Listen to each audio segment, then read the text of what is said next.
Welcome to the Intuitive Inc. radio show live with your host, Servet Hassan, with another inspiring author who can help you discover your true potential. Live on Clear Source Radio. Hello, everybody. I am Servet Hassan. It's Sunday night. The name of the show is Intuitive Inc. I should know that, right? And just as the guy said, and here we are with another great show for you on Sunday. I've got Lin Morel on the line. I adore her. She is fabulous, and this is going to be a really great show. I've been looking forward to it. And she is amazing because she is a student. Well, she's an author, but she is a student of wisdom cultures, and she's been doing this for a long time. 40 plus years. And not only that, she is a longtime student of martial arts, and she's learned a lot from that. That's in her latest book. We'll talk about that too. But she's also a visionary, a thought leader, and like I said, an author of a couple of books, one of which we're going to talk about, a speaker, a facilitator, and she's been doing it for a long time. So she's helped thousands of people around the world step into their sort of creative expression, their spiritual essence, which is everything I talk about, being who your authentic self. So she knows all about that. So we are going to pick her brain. The name of the book that we're going to talk about tonight is called Soul Lifts, From Bumps to Brilliance. What could be better than that? We could all use it because we've all been over a few bumpy roads, and brilliance is where we're heading. So please help me welcome Lin Morel. Welcome. Thank you. Thank you, Servet. It is so joyful to be here tonight. Thank you. Thank you for taking time on a Sunday night when people are with their friends and family and everything else. We're live, so we have to do it this way. And I appreciate you taking the time. I really do. Thank you. Oh, it's my pleasure, Servet. This is going to be fun. Oh, I know. I read the book and I loved it. I loved it. I did. I think it's great. Cause you know what? It's not complicated. It's not a hard read, yet you get so much out of it because it's written in kind of, the soul lifts are just, short kind of, wake up, this is what's going on, and maybe you just, I feel like I could just open a page anywhere and I would get something out of it and the right thing out of it, if that makes sense. Do you know what I mean? It's one of those books. Actually, I think that's how I wrote it, with that intent, because we're all so busy, and real truth is so simple. We all know it. We just sometimes forget or pretend we don't.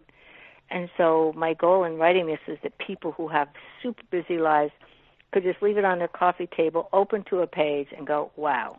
Right. That's just what I needed. And it's true. It's like the universe knows, so wherever you open it, it's going to be something you need to hear at that moment. I just know it. It's brilliant that way. Well, from bumps to brilliance, that's why it's called.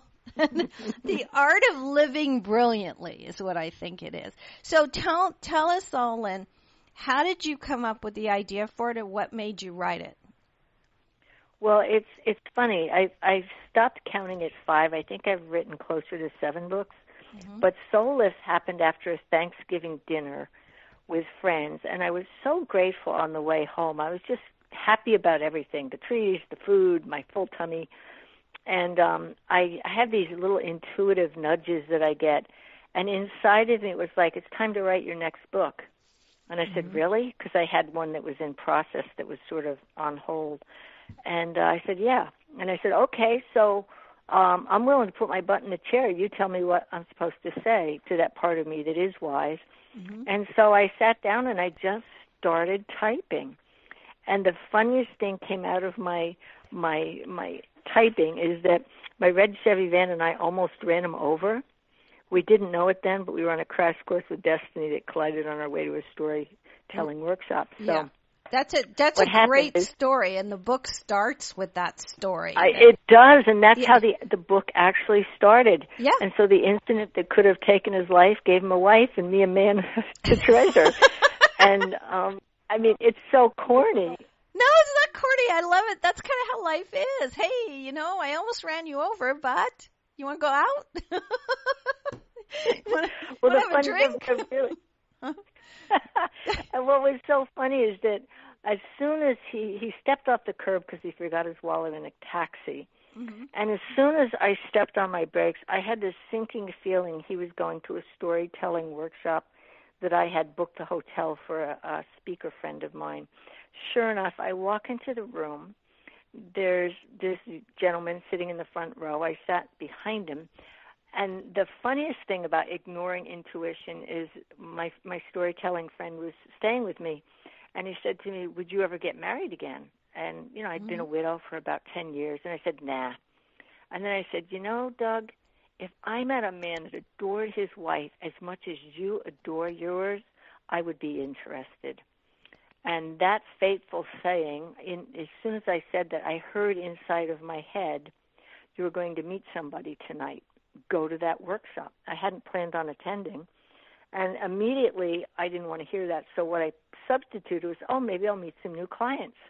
Mm-hmm. So after the near-death experience for my future husband, I walked in the room and there were 7 of my former clients, and I was flitting around talking to them all. And then I sat behind James, and the speaker said, "Now introduce yourself to the person in front of you and behind you." Mm-hmm. I stuck my hand out and said, "Hi, my name is Lin Morel. I'm the lady that almost ran you over." Oh, God. I know. I love it. But that's how life is, really. I mean, all the best things that have happened to me in my life have been instances like something similar like that. I could tell stories all night that you couldn't make it up if you tried. You know, it's like a book. No. It's like its own book. It's the book of our soul, you know? Absolutely. I do think that, yeah. Yeah, go ahead. No, I think that we come into this life with a plan, like like not a script necessarily, but certain lessons that I think we know we need to learn here, and that we're going to have free will to figure that out as we go. But we do have an agenda that we need to use to evolve our soul, and that includes these people, including your family, even the ones you don't like.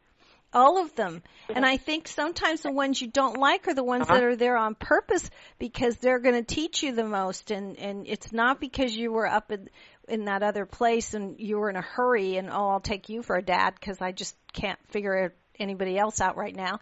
It's a little more thoughtful than that. I think we know. Do you agree? I think I absolutely do. And what I would say is that I don't think it's quite so much free will, because we've pretty much chosen, but within the parameters of the things that our soul wants to experience. And in my perspective, the soul is that which breathes us, that which is love, that which is we are emanations of it, is the best way I could describe it. And so it's here to learn to experience loving no matter what. Right. Which brings to mind the movie Groundhog Day, which is a really close depiction for me of the soul's journey into loving. He starts out doing the full gamut of human negativity and greed and all those other things that are part of this human condition. And in the end, it evolves into loving. He catches the kid falling out of the tree, he stops the bank robbers. He becomes a loving human being. And it doesn't matter that he does the same thing every day, because he does it with loving. And I think that's the glue that holds our world together, that holds us together. And for me, the great adventure is learning to put loving where you can't seem to find any. And that's what bumps the brilliance to me is. You hit a bump, you look for the loving lesson underneath, you apply loving to the part that hurts, and then voila, you're stronger. You're more loving. And I just saw the Black Panther movie again in my building this weekend, and he puts on this magic suit, and every time he gets a hit, he literally is energized and stronger. And I believe when we don't resist life's challenges, but rather embrace them as a way to become more loving in the midst of everything that we say don't, that transforms us and makes us stronger. Oh, I agree. I so agree. I think I put it in one of my books as it's sort of like, things grow better when there's a lot of fertilizer on it that smelly shit. Yes. You know? I wasn't going to say this word, but I just did anyway. It's like, yeah. But you know, it's true. Sometimes you just need, and then, you know, good things grow out of that because it gives you strength and it gives you, it's like fertilizer sometimes. It just, but you put it better than I did. And you know, I've never thought about Groundhog Day that way, but it's true. That movie, it's one of my favorite movies. I love that movie. But it's true. And because I think, too, in life, with our soul, with whether it's one lifetime or a million lifetimes, if you don't get the lesson, the universe is infinitely patient. It will just give it to you again and again, right? The names could change. Yeah, the names could change. The faces could change. You could change cities. You could get a new resume and a different wardrobe. The same thing is going to happen. You know, did you know? I mean, relationships pick up where the last one left off if you're not getting it, you know? Yeah, and we project most of our stuff onto the person that we're in a relationship with. And the more safe my experience, the more safe you feel with someone, the more the issues bubble to the surface, because with a conscious partner, they don't take anything personally, other than to know that the person is expressing a hurt. And if our relationships can hold a safe space when somebody's in the middle of their doo-doo, then it can be expressed and then transformed. It's when we hold on to the old hurts that we attract more of the same. And it's a willingness, you know, like the monkey has the banana in the bottle and it won't let go. Right. Well, the nature of our training down here in this world is to hold on to grudges, to hold on to the past. But it keeps us out of the blessing of this breath and this moment. Oh, exactly. Well, Nelson Mandela said it. Holding on to resentment is like drinking poison and hoping it kills your enemy. Exactly. You know, it's just and instead we die, parts of us die a slow, miserable death, consumed by our own negativity. Right. Right. That's just like I've the lived monkey. There. It's not fun. Oh, trust me, I've been there too. It's like an old cone, you know, and I know you mentioned cones in your book. The Zen Buddhists have these kind of they're not riddles, but they're designed to be something that makes you think. And one of the ones I learned from one of my gurus is, you know, how there's a goose in a bottle. Imagine there's a goose in a bottle, and you've got to get the goose out of the bottle without breaking the bottle. How do you do that? And of course, you know, there's no real, you know, usually they slap you and send you whatever you say is not. But the answer to that is that he finally said to me, I said, imagine there's a goose in the bottle. There is no goose in the bottle. You just are imagining there is. And sometimes I feel like life is that way, you know? Some of our bumps that we imagine them and we're not fully. We need to be able to let them go. And we also have to, and you talk about this in your book too, we also have to be able to differentiate between what is soul and what is ego. You know, I liked that part. I really enjoyed reading about that. So maybe you can explain a little bit, because From Bumps to Brilliance has a lot to do with that. Yeah, well, you know, the funniest thing, I mean, I don't remember anything in my book, to be perfectly honest. I pulled it off the shelf to take a look at it, because it really pretty much was inspired. But where the soul really doesn't care, it's here to have experiences. It's probably the weaker energy, because this is a negative polarity planet. So we've got our emotions, you know, playing the part. We've got our physical body, our thoughts, our unconscious, our subconscious. You can go through all the levels. But in the end, if you listen to that thing deep inside that doesn't inflict on anybody, you're in pretty good territory. You know, there's a common saying that ego is edging God out, or edging goodness out, or edging gratitude out. Doesn't matter what you call it. But when you live from this place of responsibility, which is your ability to respond to all the negative stuff that could potentially happen, we want to be safe. And so our ego, it does die when we die. It doesn't go forward. It's not a living thing. It's a construct that keeps us able to function down here. But when we make our ego our servant, it's a really good scheduling tool. That's about all it's good for. Yeah, exactly. The heart is way more powerful than the mind. That's right. That's exactly right. Yeah. It is edging God out. I've always thought of it that way, the ego, because we do, our soul our soul doesn't, it's not involved with our personality. Our ego wants things. It needs things. It's constantly, bullying us almost into. Total bully. And I was just at a lecture today where they were talking about the inner voice, which is the inner bully. And one of the most amusing things, which I now catch myself, is something I'll say, well, we need to go to the bank. And the bigger question is, who's we? Well, me and my bully. Yeah. Me and my bully, that you should have gone yesterday, you should have done this yesterday, why didn't you do that? You're too fat, that color looks terrible on you. The litany of thoughts that we get, because the mind is really a playback machine. And so if we have something happen when we're 5 years old and we go running in the grass and we get stung by a bee, and we decide that the grass isn't safe, we'll never go in the grass again. Or right. My daughter had this incredible thing that she was born with. She hated ivy. Really? Hated it. She would go into a screaming fit if I parked the car on the side of the curb that had ivy there.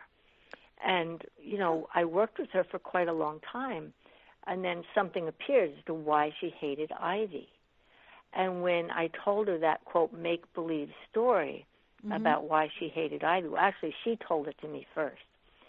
But then when I looked deeper into the spirit behind it, it was an actual experience in, let's just call it a non-physical way, that made ivy equal to her being in danger to lose her life. And that seems like a very far-fetched thing. But the truth is, whether it's an actual occurrence or not, if it resonates at some vibrational rate inside of us, people can let go of the most incredible traumas by not reliving it, but by putting an X on it, because X is an algorithm that the unconscious understands. So if we clear something for X, the whole issue falls apart because it was a construct. And then we build new neural pathways that where's the learning, where's the wisdom, where's the understanding, and it doesn't have to take 30 years with a therapist. No. And I have a master's in psych, and I know it's a wonderful stage when you want to understand things, but understanding doesn't necessarily create action. No, it doesn't. Knowledge is not enough without. Otherwise, you can just be an armchair quarterback or a backseat driver. Exactly. Exactly. What you said is really important. Now, I have to ask, Lynn. What was it that, or can I? You don't have to answer this if you don't want to. But what was it that kept her from, or that made her hate ivy so much? Well, let's just put it in the context of a story. Once, a long time ago, in a far, far away land, there was this little warrior who hid in a cave, and there happened to be man-eating vines, just like what do they call that? Fly traps. Yeah. And it killed her. Okay. So in her consciousness, this thing killed her, and she would never, ever go near a vine because it was going to grab her and strangle her. Okay, now, Now, do you think that might be a past life? Well, yeah, I for sure, because what 5-year-olds will tell you in such incredible detail about what killed her. Exactly. And I actually, to help her release her anger, I don't do this anymore, but I gave her a feather pillow. And I told her to smack down the ivy in her consciousness. And it was the cutest darn thing because the pillow broke and the feathers went all over the place. And she gets up and she goes, Mama, that felt really good, and I still don't like ivy. But she wasn't afraid of it anymore. Oh. So it doesn't matter what I believe. It doesn't matter what anybody believes. What matters is the consciousness resonates with the truth of it. And that's the bigger thing because, I don't want to get into discussion, are there past lives, are there future lives? No, but it's... This is one life, and all time is now, in my perspective. I mean, we think time is... I agree. Down, but I totally isn't agree. Really. You can stop time. I've taught clients how to stop time. I agree. Oh, my God, it's going to take me 8 to 15 hours to finish this legal brief. I say, stop time. Well, how do you mean? You can't stop time. I said, yes, you can. You can suspend it. So, get yourself calm, get yourself centered. The next week we had our session. She goes, you won't believe what happened. I said, did you do the exercise? Oh, yeah. And I'm thinking, my worst, because the negativity always pops up. I said, so what happened? She goes, it took me 35 minutes. Yeah, I do. You know what? I think I think when you said that, I think I do it every time I write. Because if I were going to sit down to write only when I had 3 or 4 hours, that's really difficult because I have other things that are, life happens too. So I never think about time. I always sit down and just say, okay, you're just going to do what you can and there is no time. And I just go somewhere else. And I know because I do that, and I'm not really sure how I do it. I think I don't. I really don't know. But I do know. We know. We just don't know how we know. Exactly. I wrote Soulless when I heard that on Thanksgiving Day that I was to write every night, and my goal was to have it done by New Year's Eve, and it was complete by New Year's Eve. Yeah. Now the editing took a little bit longer. That's okay. But it was the perfect timing when Spirit said it's time to publish your book. Now, logically, I connected to one of my friends who has like 5 million likes on her Facebook thing for a project that she does, which is amazing. She's won 7 Emmys and the whole 9 yards. Right. And so in her wisdom, she said, oh, don't do it. It's going to bomb. You need to take a whole year to do your launch. And that's very logical and rational. But when I tried to not do it, that little inner nudge said, no, you're going to do it. Okay, when do you want me to do it? I was given the date. I said, you're kidding. That's less than 3 weeks away. You want me to publish a book and have it be a bestseller in 3 weeks? Oh, dear me. So the long and the short of it is I called a friend. I don't do much with astrology, but I had an energy nudge to call this very clear lady. I said, can you look at this date and see what its value is for publishing? She goes, oh, my God, that is the one day that you will get a best-selling book. Now, that seems totally irrational and illogical, but I had nothing to lose because that's the date I was going to do anyway. And I made a couple of phone calls to a friend, my oldest friend from the 70s who studied Tai Chi with me. And then I made a call to another friend who was a client. And then I just sent an email to this it's a thought leaders conference group that I'm a member of, and I just said, hey, wish me luck. I'm doing my launch, I think like next week, or at that time it was about 2 weeks out. And so the founder calls me and says, why aren't you asking us for help? You always give, you never ask, and that is a negative paradigm. There's more blessed to give than receive, but truly the one that gives is giving the other person a chance to receive, so it's a win-win. Right. But what happened is she said, just email a few of your friends. They know you're quirky. They know you're into this spiritual energy stuff. And so I sent out maybe 3 emails. And then the night before the launch, my book was on Amazon, and it disappeared. The next day, the launch day, and I was just so upset. And I had started working with Dr. Barry Magellan at the time, and I would call his office and leave a message saying, my book is down, it needs to be up. And then I would do energy exercises and breathing exercises and my own regular Qigong exercises. And at one point, the night before launch day, I was on the floor doing exercises, crying my eyes out, thinking, my book is going to fail. And then I'm going, my book is a bestseller, my book is a bestseller, my book is a bestseller. And it wasn't necessarily magical thinking. It was my trusting in the inner wisdom that told me how to do something I had never done in that way before. And in spite of the fact that my book was gone most of launch day, it hit bestseller status the night before launch. Wow. It was like number 7 the night before, and anything, under 100 is considered a bestseller on Amazon. And so I didn't do this through my intellect. I did this through, 40, 50 years of trusting that inner wisdom that gives me these nudges. I don't just do them. Like if it says jump off the balcony, I'm certainly not going to do that. No. Unless there's a fire, in which case I would get my sheets and make something to get down from the second floor. Mm-hmm. So it's something that we learn through doing.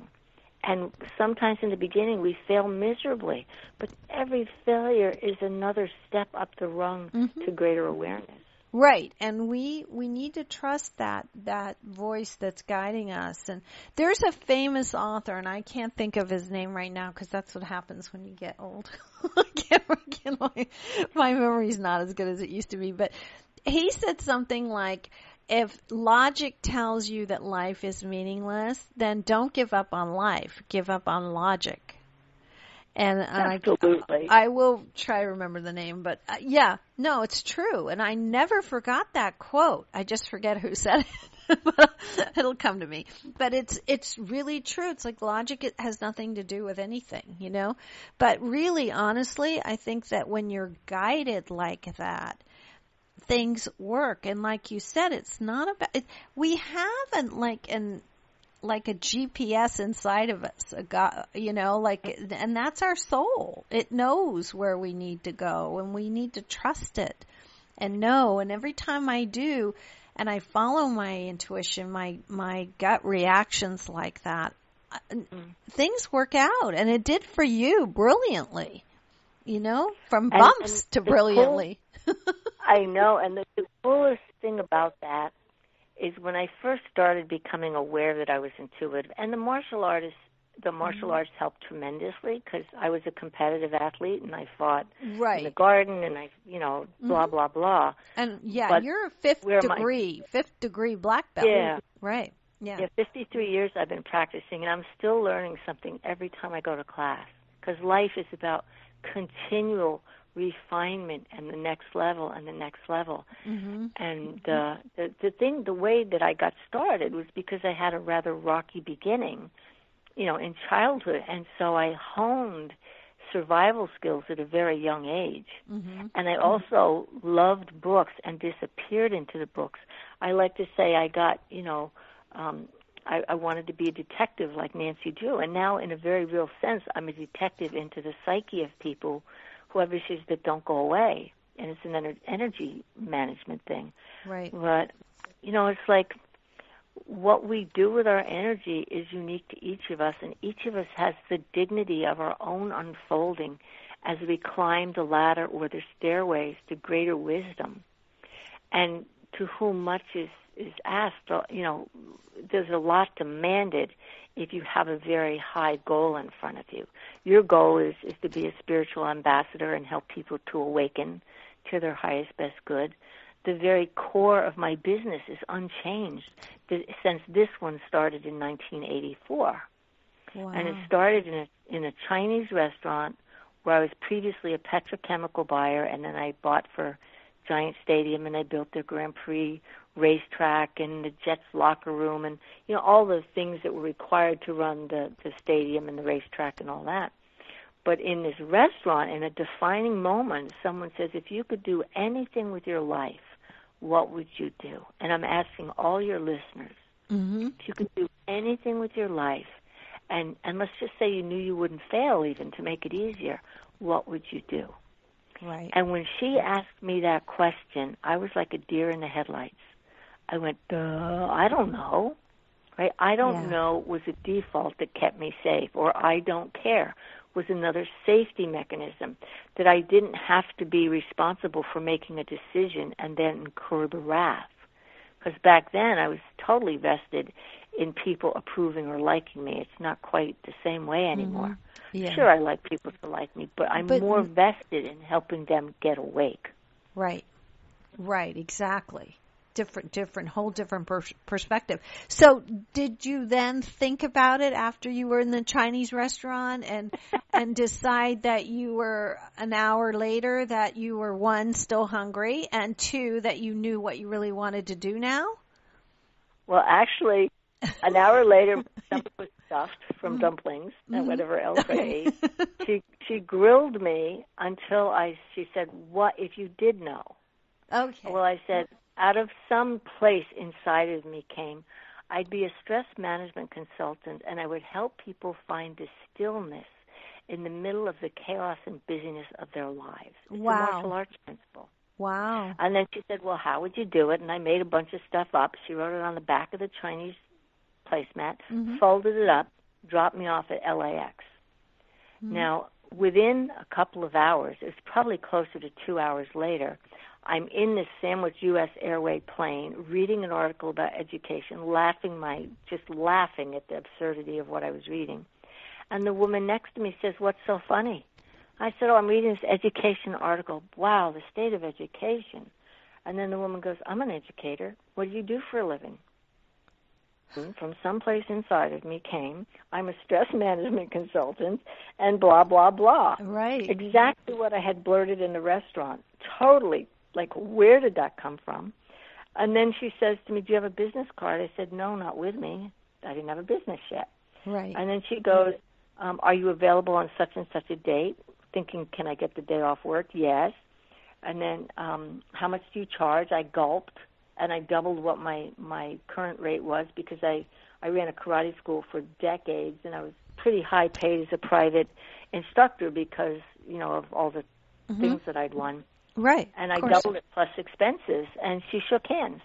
So less than, I say 6 hours, but it's truly less than 2 hours, I had my first paid job without letterhead, no business card, no marketing plan, no business plan, and that was in 1984.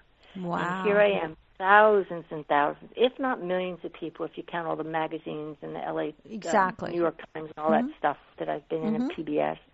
I've touched many, many lives, all because some part of me told me where my next step was. And I was quite happy as a buyer. I had a great job. I taught karate, all of that stuff. But the Spirit had something greater for me. And had I not said yes, had I not allowed what was wanting to be birthed in me to come out, I could still be working someplace or maybe retired by now. Right. So those magic moments don't really come out of nowhere. They're there waiting to be birthed. And, sometimes our angels hit us over the head if we refuse to move. I've been hit on the head. I've been hit on the head several times, especially with books that fall off. And then they're the right book that I need to read or something. I think sometimes my angels, if I'm not listening, will just throw a book at my head, and then I get it. I go, oh, okay. No, truly. Exactly. Oh, no. I was in the Santa Barbara Earthling bookstore. The first ever vacation I took as a single woman when I left my first marriage of 17 years to a man I adore to this day, but he became violently ill. And my life was at risk. So I went to visit an old karate student, and literally in the Earthling bookstore, a book did fall off of a shelf. Somebody pulled the book out, and the other one fell and clung to me. It was in shrink wrap, and it was a book about codependency. I had never heard of that term, but it hit me, and I figured it was my book, and I took it back to my friend's home, and I read it, and I cried for 2 days because a piece of an enormous puzzle was given to me about my behavior and what was working and what wasn't. And it was not but 3 or 4 days later that I had that amazing transformative moment where I let my real self say something. And I think all of us have a similar journey. Oh, yes. We have. It's the heroes, the heroines' journey. We start out, if we're lucky, in innocence. Some of us are born into chaos. But there's this period of time, and then where something happens and we're on our quest, and we become wanderers or warriors or whatever we do, and we overcome and get stronger and stronger. And then eventually, if we're lucky, we step into the wise one. And the wise one completes the circle back to innocent, because the innocent has no experience. The wise one has experience and still chooses innocence. Oh, because exactly. That's the loving way. Oh, exactly. Yeah, I just had dinner with a couple of girlfriends I haven't seen in a long time for my birthday's coming up last night, and she kept saying, one of them kept saying to me, what are you focusing on? What are you focusing on? And my answer was nothing. It was like, I know it was like really upsetting her. Well, you should do this, more PR. You know, it's PR. It doesn't matter if someone comes. It's PR. And I was like, oh my gosh, I was just so, I've gone past that. You know, it was like, no, this is not how things happen for me anymore. Anyway, and I didn't say anything. I just changed the subject and went on. But it was like, yeah, we need to go. It's like I'm circling back to now to where I know things work better when I get out of my own way and not be in that space that can be, one, stressful, and two, it's almost self-defeating, you know? So I thought, no, not going there. Going to circle back. So it's true. Back to the wise one where you're in that place of innocence. And I know you probably learned a lot of these things from your martial arts beginning when you went with your sister who lost interest and you kept going.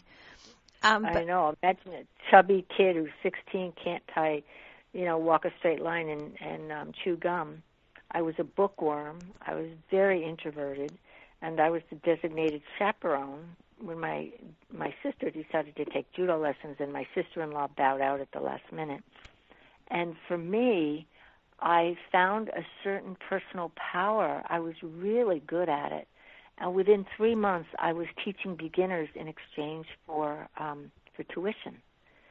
So my coaching practice, I literally started coaching men when I was 15 because in the class it didn't matter that I was a woman. It only mattered that I could throw them and I could teach them. So that was my first taste of excelling at something. And I think that for me, any time I push, because, we glorify pushing and struggle and overcoming. Mm-hmm. To me, that's like Groundhog Day before loving. Right, exactly. The beginning of the movie, yeah. Yeah, mm-hmm. We have a timing. Mm-hmm.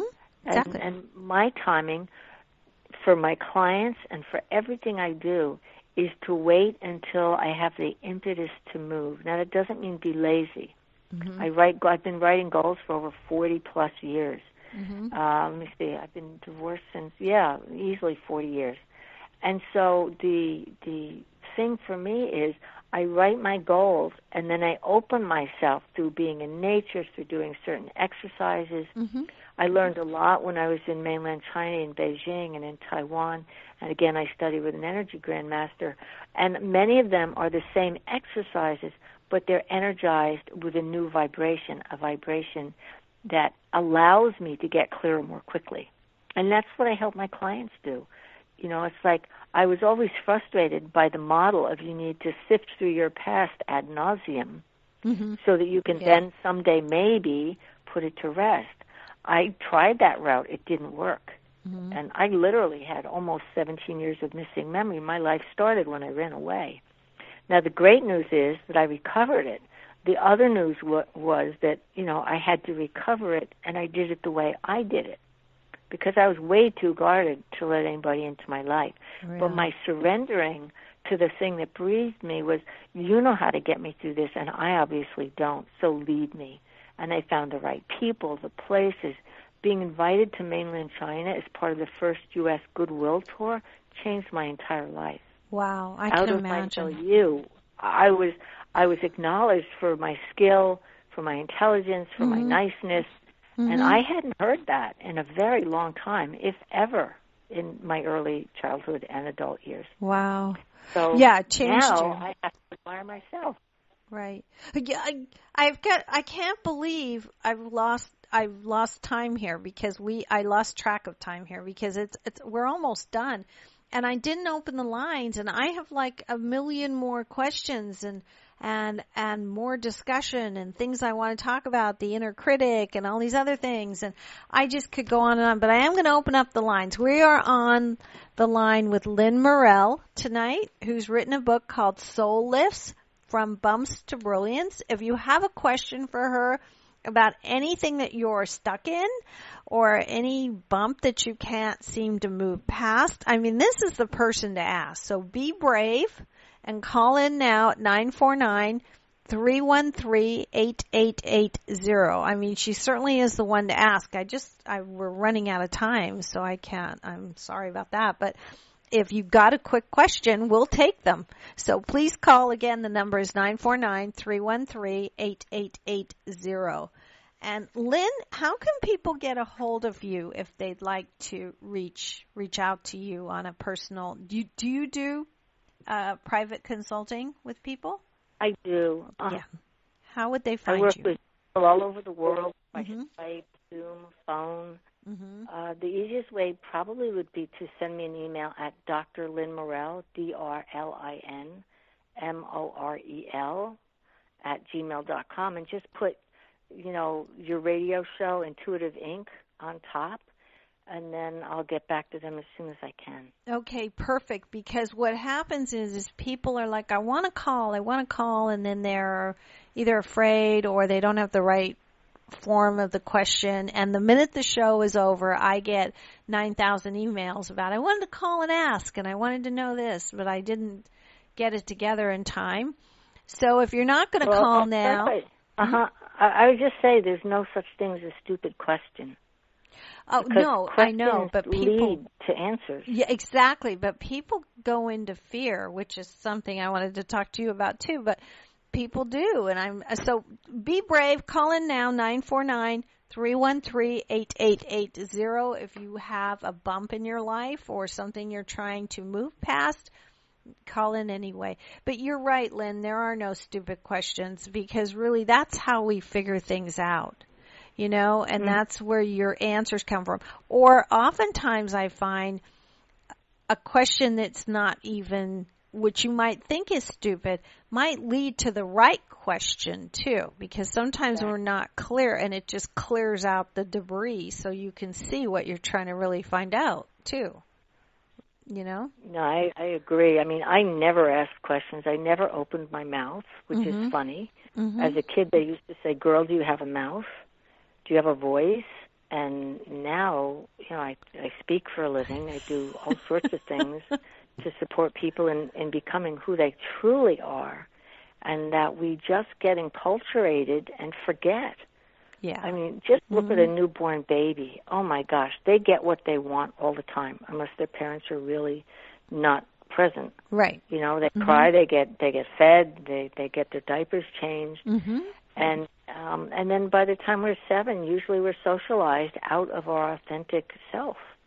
And we try to fit into the belief systems, the culture, what we've been taught, the generation. I see so much stuff where the wounds that the ancestors have suffered contribute to the quality of life, 5, 6 generations down the road, because any kind of trauma seeks resolution.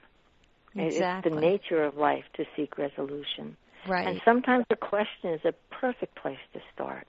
Like, I wonder how come. Why questions really are pretty intellectual. But, what would happen if I let myself know what I want? How can I take one next step toward my dream? And I'm going to encourage anybody who's on this call, what would you want? What would you like? The same question. If you could do anything, what would it be? For some people, it could be take art lessons. For somebody else, it could be start a garden. Right. Write a book. There's a million things. And the only thing that keeps us from succeeding is not taking the first step. Do you think that's fear? That's what we're going to... Oh, yeah. Of course. Fear is highly overrated. I mean, it comes from our basic selves, from the part of us that is afraid we're going to die. When I was a little kid, I was terrified from my childhood, and I had coping mechanisms. And one of them was to never talk. I would hide on the roof. I learned how to climb trees at a young age with my book. And I was afraid to engage in life. Intuitively, I knew it wasn't safe. But we take those early fears and we play the record over and over, and it gets bigger and bigger. Oh, my God, I can't swim. Once I was like, blah, blah, blah, blah, and I almost drowned, therefore water's bad. And we extrapolate all these things. Oh, wait, we have a caller. You want to put him on the line. I'm sorry to interrupt that. Okay. I want to hear that again, but meanwhile, here we go.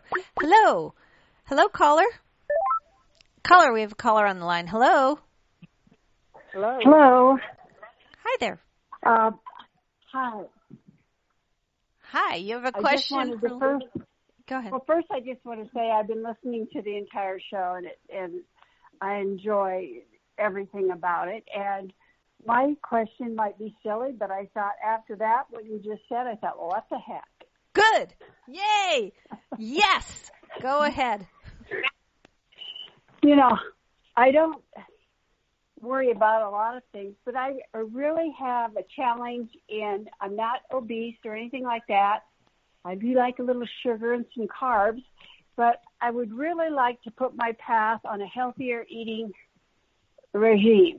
And I started for a few days and then I fell off. How can I put something in my mind that I just know, that sometimes I think I'm sabotaging myself, but I don't want to? That's a really good question. May I ask you your first name? Catherine. Okay. Hi, Catherine. It's Lynn here.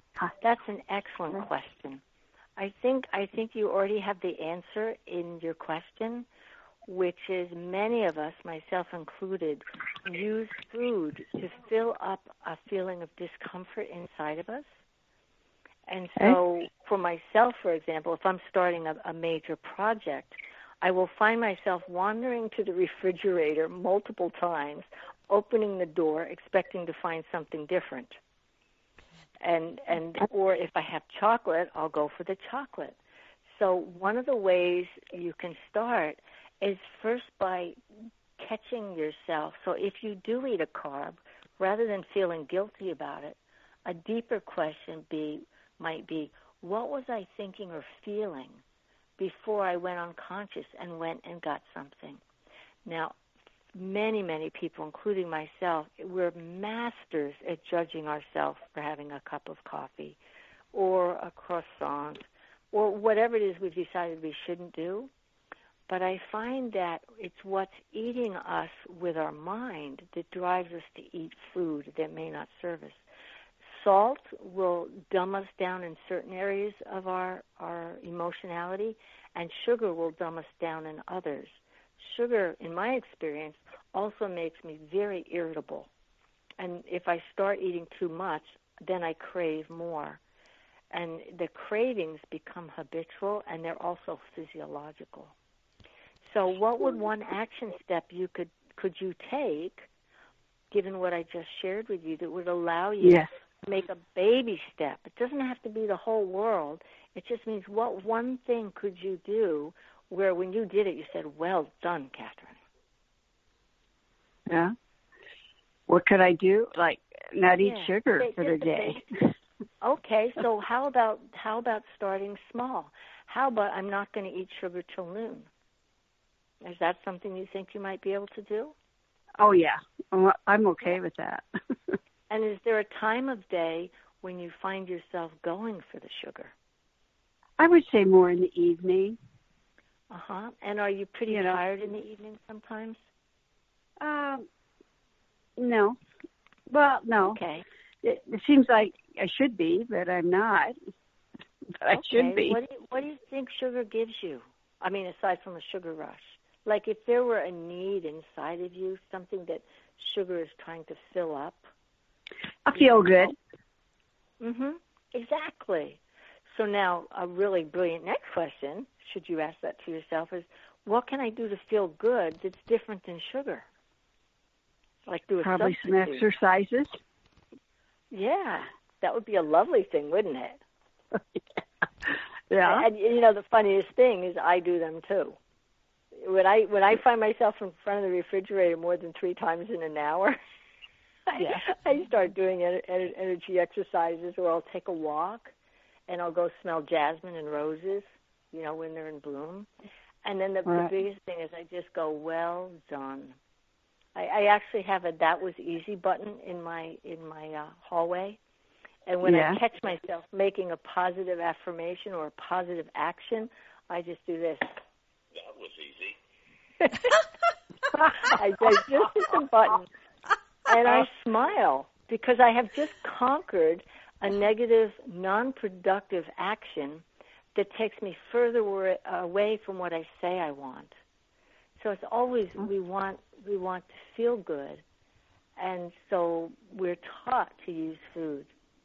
I mean, as a child, I remember it was always finish your plate and think of the starving children, whether I liked what I was eating or not. And then, you know, it was an improper connection rather than eat when you're hungry. And when you start to feel like you want to feel better, what is it I want to feel better about? And become a detective, a sleuth in your own life. It's the most fun thing you can imagine.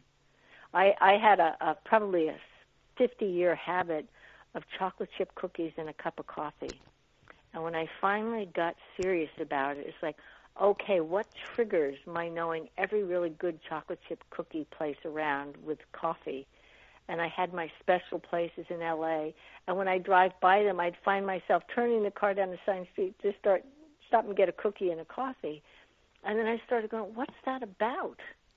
Oh, okay, Lynn, you thought you didn't really do a good job with X, Y, and Z.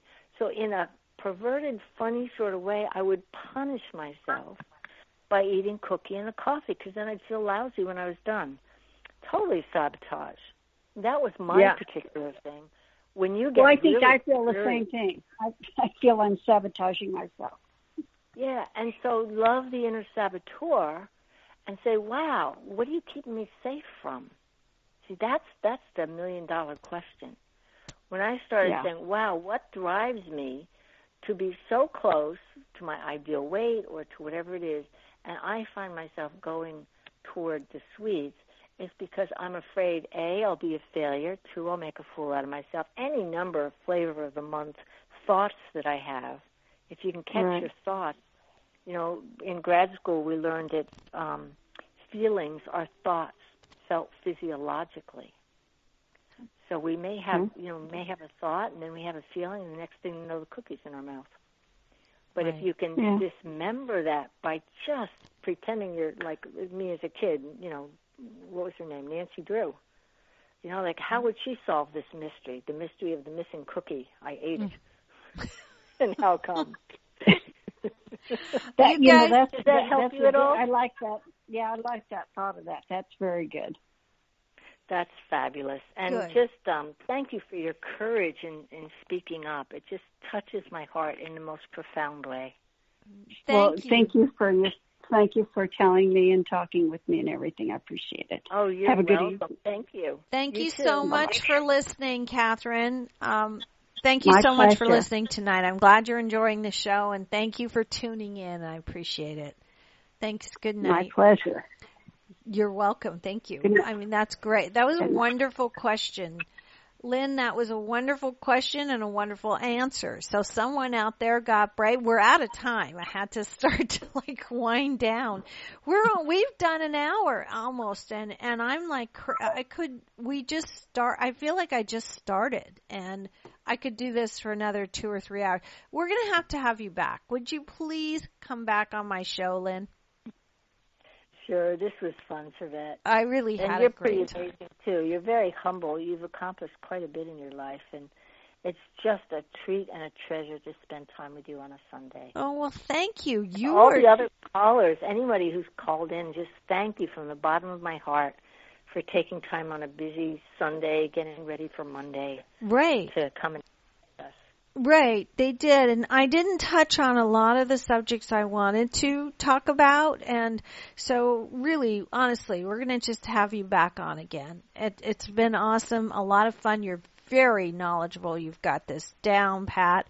The name of the book is Soul Lifts. I highly encourage all you people out there that didn't call, that are listening, to get it. It's called Soul Lifts, From Bumps to Brilliance.